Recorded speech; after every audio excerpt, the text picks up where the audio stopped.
jangan di tempat tidur, dibantulah sama ibu guru saya Regar itu. Semua bang, mohon maaf semua, mohon maaf sampai urusan makan, minum, mohon maaf nih, buang hajat di tempat tidur sudah. Ibu di rumah tuh yang menjaga, luar biasa yang setia di Regar ini. Di samping waktu baik-baik setianya luar biasa gitu ya. Ini bukan kampanye Bu Regar ya. Nah gitu. Disitulah bang, makan tetap selera, nggak olahraga sampai puncaknya 90. Gampang sakit. Kalau sedang musim penyakit nih, saya biasanya paling kena duluan. Itu dia. Sebab karena apa? Nggak menjaga amanah fisik. Jadi amanah fisik ini dijaga. Bagaimana caranya? Ini salah satu di antara yang saya belajar di sosial media. Yang pertama, abang perhatikan waktu istirahat. Nabi itu punya kebiasaan, sehatnya Nabi itu gak tertanding. Tapi saya nggak dicontoh, nggak banyak mencontoh sehatnya Nabi. Sholat tahajudnya dicontoh umatnya. Sholat berjamaahnya, khusyuknya, bacaan zikirnya dicontoh umatnya. Tapi dalam menjaga kesehatan umatnya banyak yang gak mencontoh. Nabi bang sehatnya luar biasa. Tapi pernah sakit gak? Pernah. Demam.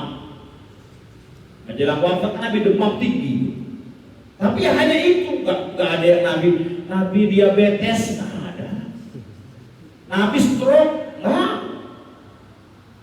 Karena penyakit diabetes, penyakit stroke, penyakit apa lagi bang? Yang banyak sekarang? Jantung, asam urat, itu semua dari pola bodohnya kita hidup. Dan salah satu akun YouTube yang saya ikuti namanya Dr. Hans Christian, orang Kristen, Jepang, tapi saya ikuti. Semua penyakit yang disebabkan oleh pola hidup atau gaya hidup nggak bisa diobati dengan obat kimia itu hanya menghilangkan sejenak agar kita berubah gaya hidup. Itu saya ingat betul itu.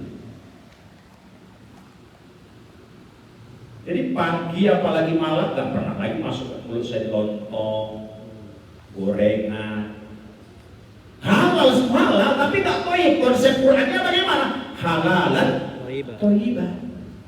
Ini pertama istirahat.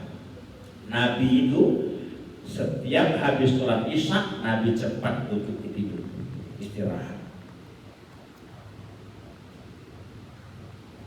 Maka saya sama istri punya komitmen, masuk sebisa mungkin cepat.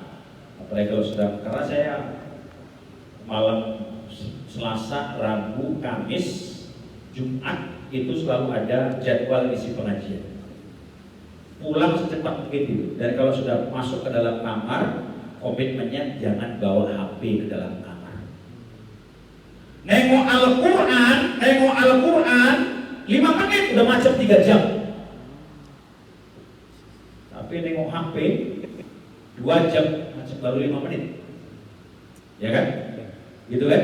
Nah, maka paling tidak saat itu taruh HP di luar.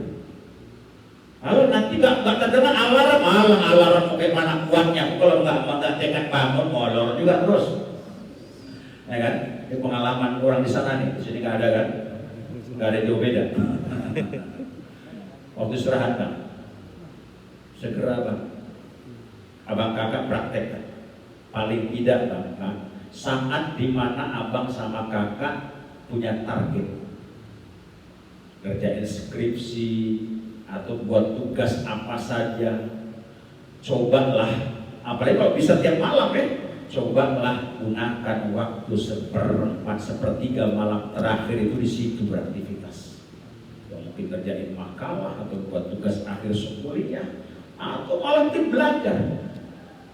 Dulu saya ingat almarhum dosen saya namanya Pak Suprayitno, udah almarhum. Sayangnya beliau juga meninggal karena stroke. Apa kata beliau? Kata dosen saya ini, belajar 1 jam di waktu sholat tahajud itu perbandingannya dengan 4 jam di siang hari. Abang yang mau dimudahkan oleh Allah, sholat tahajud dan belajarlah di sana. Itu istimewa sekali. Ini pertama, jaga istirahatnya. Ya kalau mungkin bisa memungkinkan sebelum zuhur tidur, atau setelah zuhur kalau memungkinkan. Contoh, masuk kuliah nanti habis zuhur jam 1.30. Nah, zuhur jam 12 lewat 12, setengah jam kan di sini aja tidur. Istirahat. Itu tidur yang disunahkan Nabi. Kalau jangan pulang tidur jam setengah 12, bangun jam 4. Ya, alhamdulillah. Ini bang. Satu yang kedua, makan, pola makan bang. Halalan thayyiban. Kalau sekarang nih saya pagi hari, siang hari, malam hari di hadapan banyak orang saya makan gorengan, saya makan jeruan, saya makan kulit ayam yang crispy. Terbayang gak bang? Wah, mana lebih nikmat enak makan daging ayam sama makan kulit crispy? Wah, kulit lebih enak. Ini lebih enak tuh bang. Makan bakwan, makan mie goreng, makan semua dimakan. Yang begitu tengok orang, kira-kira bagi orang aneh nggak? Enggak. Kalau kita sedang kumpul sama makan nih, makan mie seporsi, habis tambah lagi, wah, buat mau makan ya. Nah, anehnya dipuji.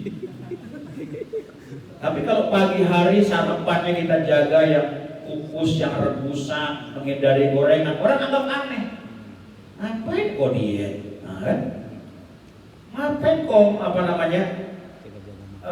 tunda makan-makan yang enak itu? Kalau saya digituin, saya pun dulu macam kau juga ya. Pagi itu sarapan kalau nggak lontong nasi gurih, ada kawan-kawannya lagi, apalagi tahu goreng, bakwan. Halal, nggak ada yang bilang haram. Makruh pun tak ada halal, tapi nggak toyib. Kalau saya dulu masih begitu kan nggak bisa ngomong begini kan. Sekarang saya amalkan, saya gampang saja ngomong, sama seperti pacaran. Saya bilang jangan pacaran, ya pacaran nggak boleh, pacaran merusak. Tapi dulu saya pacaran, mana enak ngomong begitu kan? Nah sekarang begitu ya makan bang. Mana yang paling banyak? Banyakin makan protein tuna. Nggak harus mahal. Tempe tahu itu protein yang luar biasa itu, cuma nggak enak. Tapi toyib, tinggal ngolahnya ya. Sampai di sosmed itu saya pelajari makan sehat mau hambar-hambar. Tapi nengoknya perlu pakai iman ya, karena perempuan Cino juga yang nyambuan itu pakainya seksi gitu ya. Saya bilang ini pelajarilah biar kita amalkan gitu. Ya karena kan begitu kan. Kita mengambil positifnya, negatifnya ada juga ya, banyak istighfar saja lah gitu ya. Dan saya kebetulan dulu di pesantren itu, pesantren di kampung dulu. Begitu masuk pesantren ya sudah cuci pakaian sendiri, gosok sendiri, makan kalau mau makan masak sendiri. Di belakang asrama itu banyak bulan kangkung sama genjer liar. Itulah makan hampir tiap hari. Ada pula pagar, daun ubi, kayak tanah itu kayak penting nih. Jadi setiap sepekan hari Kamis ada pasar yang kalau jalan kurang lebih 10 menit dari pesantren ke pasar. Tapi dibolehkan belanja. Ada yang beli ikan, beli teri, yang paling murah. Sekali-kali nanti bisa lah sekali makan udang, itu sekali makan bisa ratusan. Udah kecepet. Itu ternyata proteinnya tinggi itu bang. Nah, itu numis geger, numis kampung. Ini bukan mau sumah ya. Kalau orang Mandailing istri saya, itu kan biasanya kalau sayur itu istilahnya dibolgam ya. Nah, di daun ubi direbus, ya pepaya direbus, kangkung direbus. Yang numis-numis identiknya suka apa? Jawa. Jadi orang yang pertama mengajari bolu regar menumis ya saya. Saya nggak makan nasi makan bang. Pikir saya makan gulai rendang, gulai padang, nasi padang, saya beli. Tapi saya tahu diri.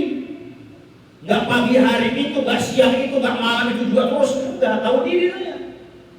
Siap kita agak dibahas itu. Beli nasi padang, gulai. Buat agak sedikit berenang nasinya nggak ya? Nah gitu kan. Nggak apa-apa, tapi tahu diri nih, masih seimbangkan. Kalau dulu kan nggak peduli kita. Penting kenyang. Nasi, tambah lagi. Ini bang, dimakan jaga bahan. Yang ketiga nih bang, ya, dan abang. Yang ketiga olahraga. Tidak boleh. Bagaimana kita perlunya memperhatikan waktu istirahat.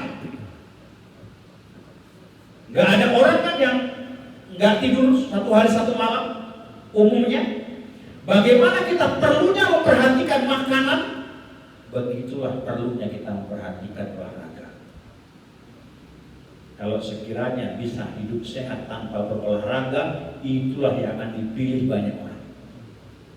Tapi ternyata nggak bisa kita hidup mau sehat tanpa olahraga. Jangan dikira Nabi dan para sahabat olahraga, aktivitas olahraga mereka keren kan?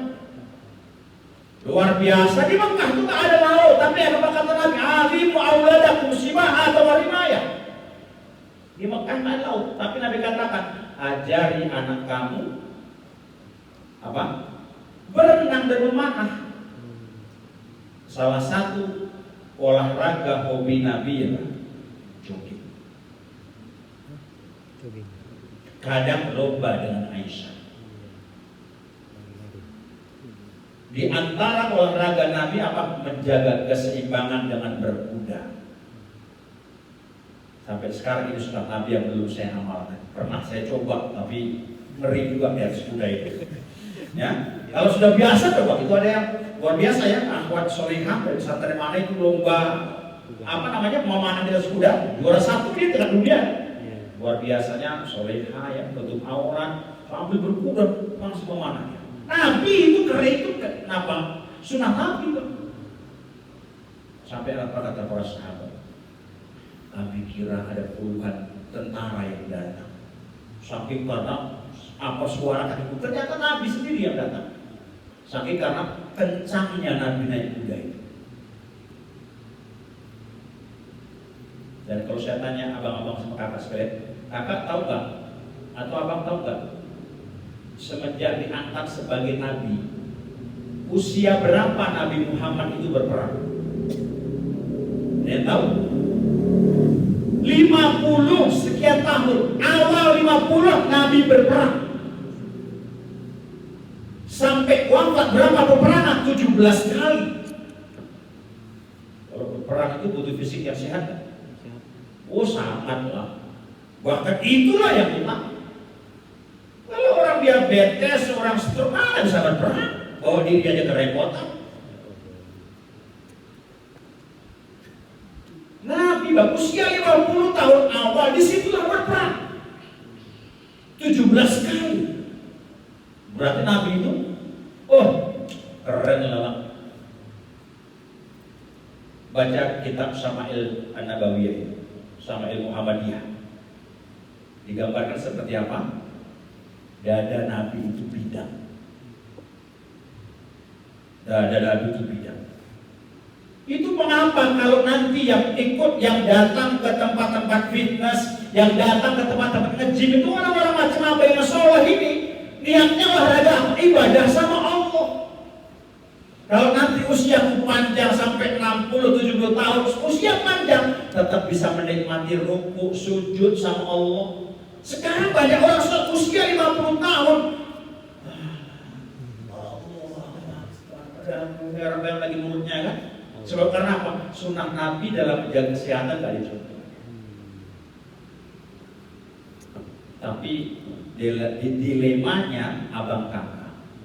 Sekarang yang banyak ke tempat-tempat fitness itu yang paling banyak orang yang jauh dari agama pula. Tujuan mereka untuk dunia. Bahkan maaf ya kan? Perempuan pelacur semangat kali datang ke tempat nge-gym. Tahu kenapa? Memang itulah yang dijualnya. Mereka untuk maksiat semangat, kita untuk Allah ngapain gak semangat? Yuk nanti mulai lagi sepakati kan ke tempat fitness mana, buat komunitasnya, cari pelatihnya.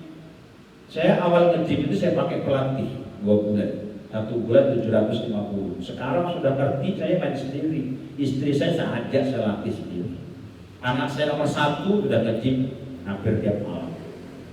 Karena waktunya bisanya malam. diajaknya kawannya. Anak saya nomor 2 yang laki-laki di rumah saya latih. Karena pagi 15 menit saya latih dia untuk squat, dia untuk jet big jet, sama ada push up saya latih. Saya mau tekad niat saya nih, 5 anak saya semuanya jadi suka olahraga, paling nggak minimal ke gym. Ini kalau sudah yang nggak ngerti, yang nggak peduli dengan agama, bang, ke tempat gym, anak-anak muda yang nggak peduli dengan agama, pertama, jangankan laki-laki, kadang pakaian lebih sopan laki-laki ketimbang perempuan.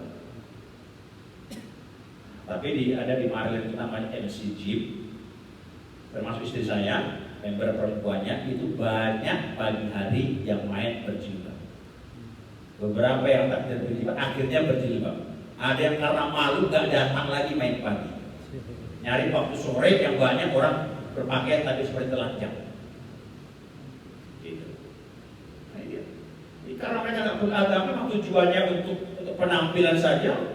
Kadang habis nge-gym itu buka baju, pamer baju, nanti di sosmed lagi, di-upload lagi. Maka saya bangkitkan semangat abang-abang gak ada cerita, mau saya harus olahraga. Harus. Gak harus fitness dan gym, tapi memang perlu 2 diperhatikan. Ya, otot jantung kita dengan kardio, bisa jalan cepat atau lari, jogging, run. Atau kalau di tempat gym itu ya treadmill. Itu penting untuk otot jantung kita. Kemudian lagi beban, gak harus ke tempat gym, Pak. Banyak gerakan yang cukup untuk otot badan kita ini semuanya yang bisa lakukan di rumah. Cuma di rumah bawaannya malas kan. Dan di rumah dia gampang. Satu saya beli punya alat duduk yang untuk sit up itu, untuk melatih untuk perut juga.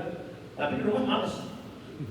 Ya nanti di mana? Komoditas, ketemu sama orang, sambil nawarkan bisnis sama orang, sambil kenalkan pasangan calon wali kota yang mau saya menangkan, macam-macam silaturahmi kan. Di rumah malas, di rumah nggak ada, sekedar ada. Tapi kalau sudah kepentok, Pak, jadwal olahraga ya harus diganti di rumah. Nah, begitu. Jadi makanya ini 3 itu tolong dijaga, Pak. Akal, hati, fisik. Terakhir sebagai penutup, kerja. Singkat saja, kerja bagi laki-laki wajib hukumnya. Dalam Islam, laki-laki usia 17 tahun ke atas merantau, mati kelaparan, bapak abang gak berusaha. Mengapa? Karena abang sudah wajib mencari apa? Maisha, sudah wajib mencari penghasilan sendiri. Contoh, ada yang dari kampung merantau ke Medan, kuliah di Politeknik. Lapar, sampai mati dia, bapaknya gak berdosa. Mengapa? Dirinya sudah wajib menafkahinya. Perempuan beda kan? Perempuan beda. Saya bilang sama anak saya yang di ITS, kan? Sebenarnya saya nggak suka saya kuliah jauh-jauh karena perempuan pula. Yang laki-laki, anak saya kebetulan 5 laki-laki, perempuan laki-laki, perempuan laki-laki. Selang-seling. Yang nomor 1 ini malah diisi di UIN. Yang perempuan itu yang di ITS Surabaya sana. Bukan, saya nggak suka sebenarnya. Tapi nggak ada jurusannya di Medan ini. Jurusannya desain produk. Nggak ada di USU pun nggak ada. Unimed juga nggak ada. Akhirnya kesana lagi. Saya bilang, kan sudah dikirim-kirim aja hasil prakteknya ini. Ya, macam-macam ada boneka, macam-macam terus.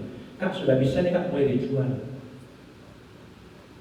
Ya, sudah bisa mulai dipasarkan. Dan seterusnya. Ya, ini sudah mulai gitu. Walaupun saya tahu ini anak perempuan. Kalau dia kelaparan mati di perantauan, saya dosa. Nah, itu juga perempuan gitu. Jadi perempuan itu harga dirinya, martabat dijaga betul oleh Islam. Jangan direndahkan diri kita. Mengapa kakak disuruh berjilbab? Karena kalau laki-laki memandang laki-laki, gak ada efeknya.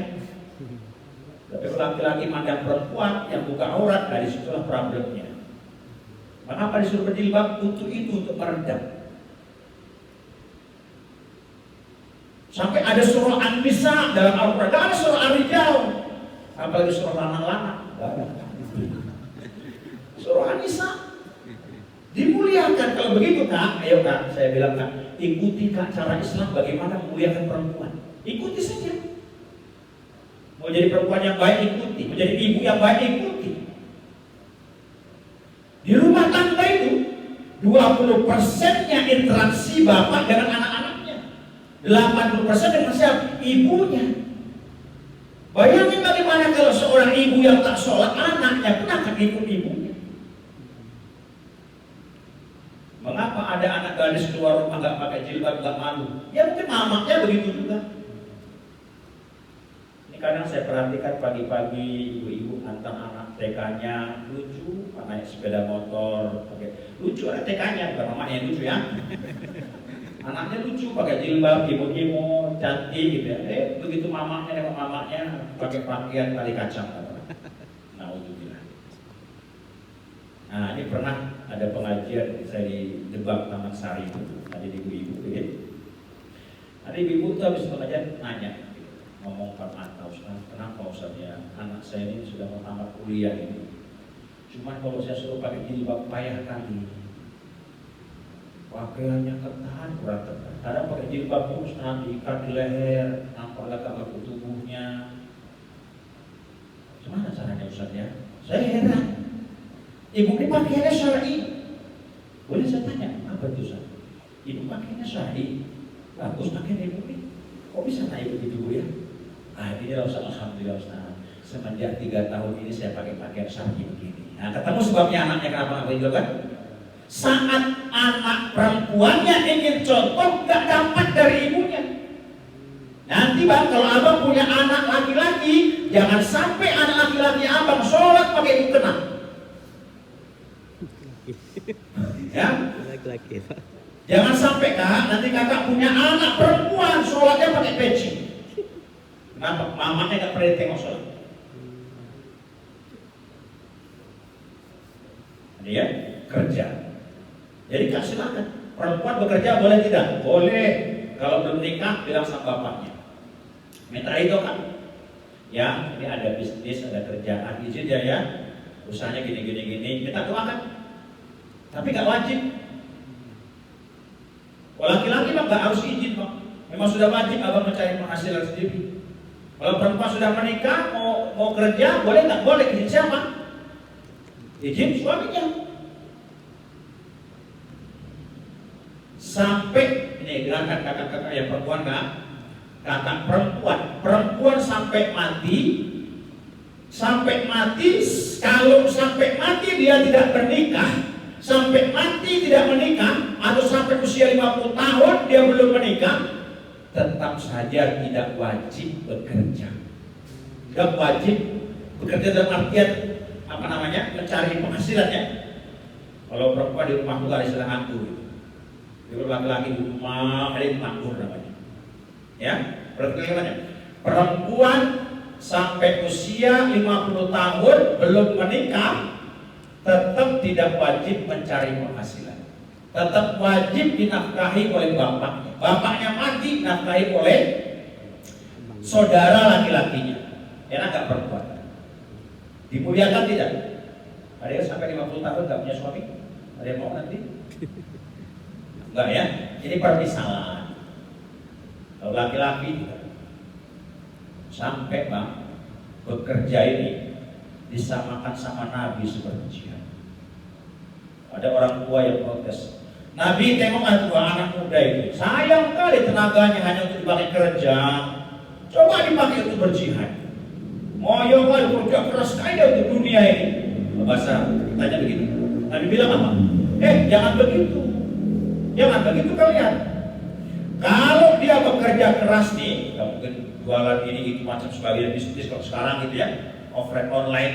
Kalau dia bekerja keras seperti itu untuk menafkahi kedua orang tuanya, dia mati syahid. Dia bekerja keras begitu untuk menafkahi istrinya, anak dia mati syahid. Dan sampai kata Nabi apa? dan kalaupun tidak menafkahi orang tuanya, nggak menafkahi istri anaknya, tapi untuk menafkahi dirinya yang wajib hukumnya, dia mati dalam kerja itu, dia mati syahid. Jadi bang, dari sekarang mulai bang, jangan sampai nanti tamat kuliah disalahkan selamat ya, sudah dalam hati selamat nganggur juga kau. Jangan gitu bang. Kalau perempuan nggak apa-apa, nggak bekerja. Tapi sekarang perempuan itu punya motivasi kan, ada semangat perempuan itu lebih semangat bekerja daripada laki-laki. Jangan sampai. Nah, bisa jawab kali bang, mohon maaf jangan lebar ya. Kalau ada kalimat kata mohon maaf yang sopan, yang tak cocok, yang tak pas, mohon maaf. Beginilah orang Jawa yang sudah rusak Jawanya bang. Ya. Ngomong udah gak ada lagi pelannya dong, buat aja bawa aja. Maaf bang ya, maaf kak ya. Ya sampai hubungi saya bang ya. Oh saya kira namanya cantik soalnya, namanya ganteng orang. Memang ada kawan baik saya pun namanya ada 2 Endang. Endang itu bisa untuk 2 ya, bisa untuk laki-laki, bisa untuk perempuan. Nama apa? Dwi ya. Rehan. Oh Dwi, saya ingat duitnya gitu ya. Saya kira Rehannya gitu ya. Mohon maaf bang ya. Itu saja barangkali ada sesi dialog.